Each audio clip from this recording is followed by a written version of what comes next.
The house felt heavier these days, like the walls were pressing in on me. It was just Dad and me now, the air thick with something unspoken. Mom had left for her business trip a week ago, and the quiet suburban neighborhood outside our windows seemed to mock the tension building inside. Dad had been different lately. His touches lingered. His eyes held something I couldn't quite name. I told myself it was nothing, that I was reading too much into it, but the unease in my gut refused to settle. I was in the kitchen, fixing myself a sandwich, when he walked in. I could feel his presence before I saw him, the way the room seemed to shift when he entered. He leaned against the counter, watching me with that strange intensity that had become more frequent. "You're getting so tall," he said, his voice low, almost reverent. His hand reached out, brushing a strand of hair from my forehead. I froze, the butter knife slipping from my grip and clattering onto the counter. His fingers lingered for a moment too long, and I stepped back, my heart pounding. "Dad?" I started, but the words caught in my throat. His eyes met mine, and there was something in them, something raw, something that made my skin crawl. "Sorry," he said quickly, pulling his hand back.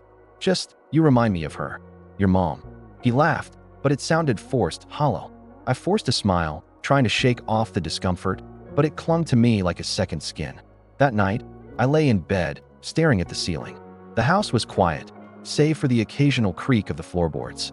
I kept replaying the moment in the kitchen, the way he had looked at me, the way his touch had lingered. "It's nothing," I told myself. "He's just tired, stressed. It's nothing." But the next day, it happened again. I was in the living room, flipping through channels, when he sat down beside me. He was closer than usual, his thigh brushing against mine. I shifted, trying to create some space, but he seemed to inch closer, his arm resting on the back of the couch behind me.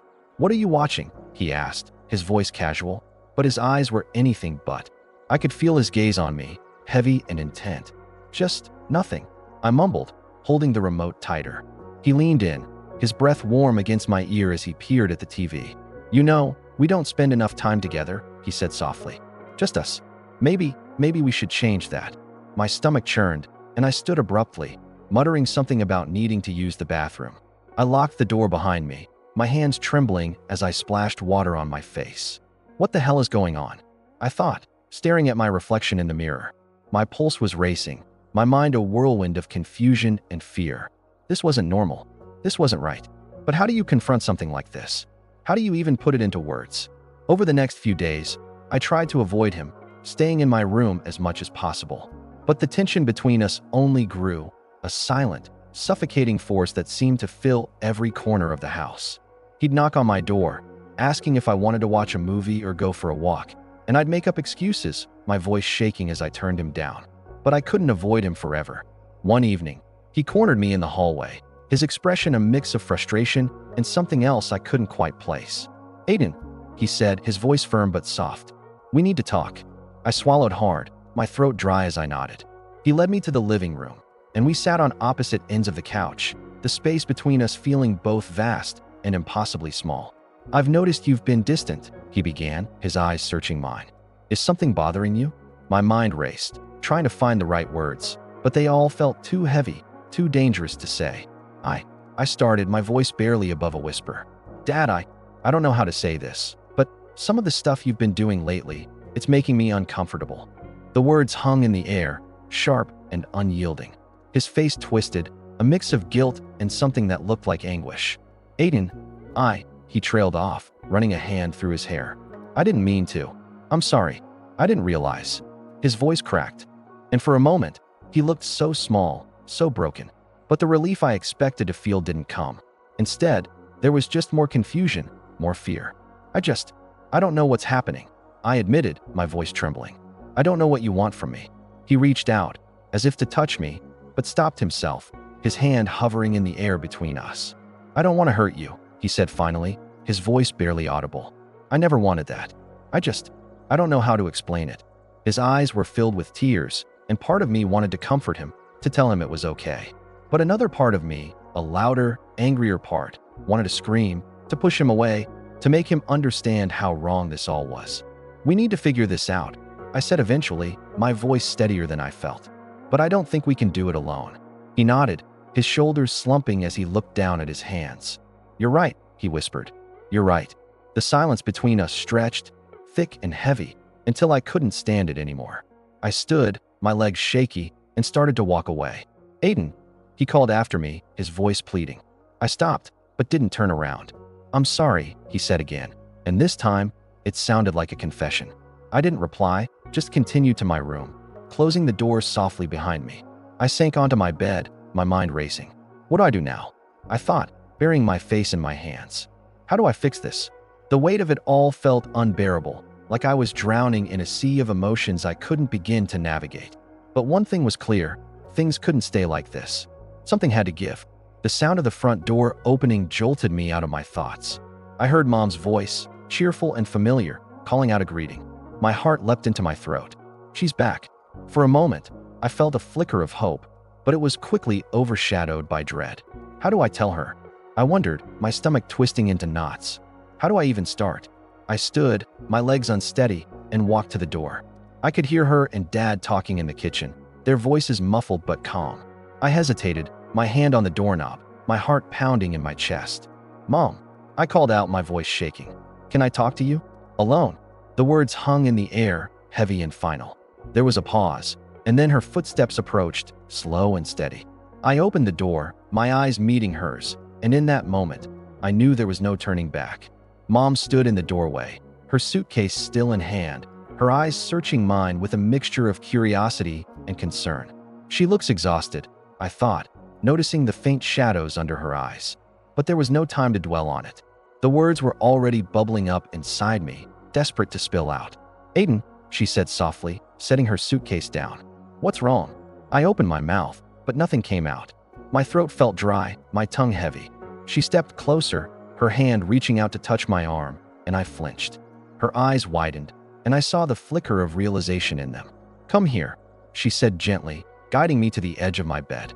We sat down together, and the silence stretched between us, heavy and suffocating. I could hear Dad moving around in the kitchen, the clatter of dishes, the hum of the microwave. He knows, I thought. He knows I'm about to tell her everything. I took a deep breath, my hands trembling in my lap. Mom, I began, my voice barely above a whisper. Something's been happening with Dad. Something weird. Her brow furrowed, and she leaned in closer. Weird how? I hesitated, my mind racing. How do I even explain this? He's just been different. Like, he's always looking at me in this way that makes me uncomfortable. And he's been touching me more, like his hand on my shoulder or my back, and it doesn't feel normal. It's like he's trying to be closer to me, but it's too much. It's too intense. Mom was silent for a long moment, her expression unreadable. Then, she reached out and took my hand, squeezing it gently. Oh, Aiden, she said, her voice trembling. I'm so sorry. I had no idea. I looked up at her, tears pricking at the corners of my eyes. I don't know what to do, Mom. I feel like I can't even look at him without feeling gross. I've been trying to avoid him, but he just keeps coming closer, like he doesn't even notice how uncomfortable I am. She nodded, her jaw tightening. You don't have to deal with this alone, sweetheart. I'm here now, and we'll figure this out together. I need you to tell me everything, okay? Every detail, no matter how small it seems. I swallowed hard, nodding. She's on my side, I thought, relief flooding through me. But the fear was still there, lurking just beneath the surface. What if she doesn't believe me? What if she takes his side? We sat there for what felt like hours, me recounting every moment that had made my skin crawl, every lingering touch, every intense stare. Mom listened intently, her expression growing darker with each word. When I finally finished, she let out a long, shaky breath. This is serious, Aiden, she said, her voice firm. We need to address this head on. I'll talk to your father, and we'll figure out the next steps. But I need you to know something. This is not your fault. You didn't do anything wrong. Do you understand me? I nodded, tears streaming down my face. She pulled me into a tight hug, and I buried my face in her shoulder, letting out a sob I hadn't realized I'd been holding in. Thank you for telling me, she whispered. I'm so proud of you for being brave enough to speak up. We stayed like that for a while, the silence between us comforting now instead of oppressive. But eventually, Mom pulled away, her expression determined. I'm going to talk to him now, she said, standing up. I need you to stay here, okay? Let me handle this. I nodded, wiping my face with the back of my hand. She gave me one last reassuring smile before walking out of the room, closing the door softly behind her. I sat there, my heart pounding in my chest, straining to hear what was happening downstairs. The voices were low at first, barely audible, but then they started to rise. I could hear Mom's voice, sharp and angry, and Dad's, defensive and pleading. My stomach churned, and I wrapped my arms around myself, trying to block out the sound. After what felt like an eternity, the voices quieted down, and I heard footsteps on the stairs. My bedroom door opened, and Mom stepped in, her face pale but determined. "He's downstairs," she said quietly. "He wants to talk to you." I stared at her, my heart skipping a beat. "What?" "No, Mom, I can't. I'll be there with you." She interrupted, her voice firm. "You don't have to face him alone. But he needs to hear from you directly. He needs to understand how his actions have affected you." I swallowed hard, my hands trembling. I don't want to do this, I thought. I don't want to see him. But I knew she was right. If I didn't confront him now, the tension would only grow, and it would never go away. "Okay," I whispered, standing up. "Let's go." We walked downstairs together, Mom's hand resting on my shoulder for support. Dad was sitting at the kitchen table, his head in his hands. When we entered the room, he looked up, his eyes red and swollen. "Aiden," he said, his voice cracking. I don't know what to say. I'm so sorry." I stared at him, my stomach churning. How can he just say that like it fixes everything? "You hurt me," I said, my voice shaking. "You made me feel like I couldn't even be in my own home without being scared of you. Do you have any idea how that feels?" He flinched, tears streaming down his face. "I never meant to hurt you, Aiden. I thought I was being close to you, but I see now how wrong I was. I'm so sorry. I'll do whatever it takes to make this right." I looked at Mom, unsure of what to say. She gave me a small nod, encouraging me to keep going. "You need to change," I said, my voice steadier now. "You can't just act like nothing happened. I need to know that you understand how wrong this was." He nodded quickly, his hands trembling. "I do. I understand. And I'll do whatever it takes to earn your trust back. I promise." I stared at him, my heart pounding. Is it really this easy? I thought. Can he really just apologize and say he'll change? Mom stepped forward, her voice firm. "This isn't just about apologies. We're going to get help. As a family. Therapy, counseling, whatever it takes to make sure this never happens again." Dad nodded, his face pale. "Yes. Anything. Whatever you need. I'll do it." I looked between them, the weight of everything pressing down on me. What happens now? I thought. How do we move forward from this? Mom reached out and took my hand, squeezing it gently. "We'll figure it out together," she said softly. "One step at a time." I nodded, but the fear was still there, lingering in the back of my mind. What if it's not enough? What if we can't fix this? "Aiden," Dad said suddenly, his voice breaking. I love you. And I'm so sorry I made you feel like you couldn't trust me." I looked at him, my chest tightening. Do I believe him? I thought. Can I trust him again? But before I could respond, Mom spoke up. "We'll work through this," she said firmly. "But it's going to take time, and trust, and effort." Dad nodded, his eyes filled with guilt and regret. "I know, and I'm willing to put in the work. For you, Aiden. For our family." I stared at him, my heart pounding. Is this the beginning of something better? I thought. Or is it just the end of what we had? I didn't know the answer. But as I looked at Mom, her hand still holding mine, I knew one thing for sure: we were in this together. And that, at least, gave me a glimmer of hope. The silence that followed Dad's apology was heavy, like the air before a storm. I could feel Mom's hand still gripping mine, her warmth grounding me, but my thoughts were spiraling. Dad's words hung in the air. I'm willing to put in the work, but I didn't know if I could trust them. Trust him? Not yet. Maybe not ever. Mom broke the silence first. "Aiden," she said softly, her voice steady but laced with something I couldn't quite place. "We need to talk about what happens next." I looked at her, my throat tight. "What happens next?" I echoed, my voice barely above a whisper. She squeezed my hand. "Your dad is going to start therapy. We're going to do family counseling. But it's important that you feel safe, Aiden. That's the priority." I glanced at Dad, who was still sitting at the table, his head in his hands.